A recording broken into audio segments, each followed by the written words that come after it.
May iba't ibang dahilan kung bakit umaakit ng bundok ang mga tao. May mahilig sa thrill at adventure at meron din namang gusto lang mag-relax. Pero ibang hikers, may mas malalim na dahilan tulad ng ipakikilala ko sa inyo, ang kanyang advocacy, reflective hiking. Nature lover at hiker mula sa Cebu, si Vincent Ardney Caballero. Mabasa man ng ulan, focus pa rin sa kanilang goal. Ang marating ang tuktok ng kabundukan.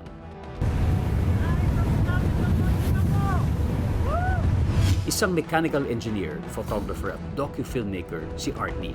But my first taste of a Philippine major peak was when I was 26 years old. That was in Mount Kalatungan in Bukidnon. Pero kung may mga taong nag-hike dahil exciting, si Ardney may advocacy, ang reflective hiking. Hindi lang siya kasi tungkol sa pag-akyat ng bundok, kundi tungkol din siya sa paglalakbay within yourself. Parang tunan mo maging mindful at appreciative sa mga maliliit na bagay along the trail. Pero ang mga hikers meron ding kapilyohan, tulad nitong ginawa ni Ardney na nagsuot ng dinosaur costume. Ano nga ba ang kwento sa likod ng kwelang video na ito?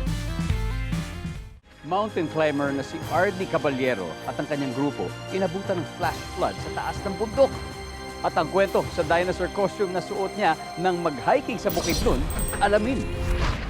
Minsan, may naiisipan din silang nakakatuwang trip. Gaya ng pagsuot ng dinosaur costume sa pag-akyat sa kabundukan. Yung scenic view ng Bukidnon na lang nag-add kung gaano kaganda yung yung nagawa naming video with the dinosaur costume. At ang kanyang hike sa Mount Ulago naging epic mountaineering experience. Hindi rin niya malilimutan ang bundok kung saan niya unang ginawa ang reflective hiking sa Tres Marias sa island province ng Bilira. Lahat ng participants, parang they absorb and diligently do every activity with open mind and open heart.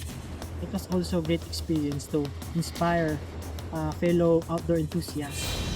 Nasubukan din daw ang kanyang kakayahan ng isang bundok sa Palawan. Mount Mantalingahan also is the highest mountain in Palawan. Ang trail ng Mantalingahan talaga ko na-feel yung Palawan as the Philippines' last ecological frontier kasi sobrang ganda niya. At sa bawat hike ko din, it taught me to slow down, to be more mindful at higit sa lahat, to take responsibility. Ang mga kabundukan ay nagsisilbing paalala na minsan kailangan lang nating huminto, huminga at magpasalamat.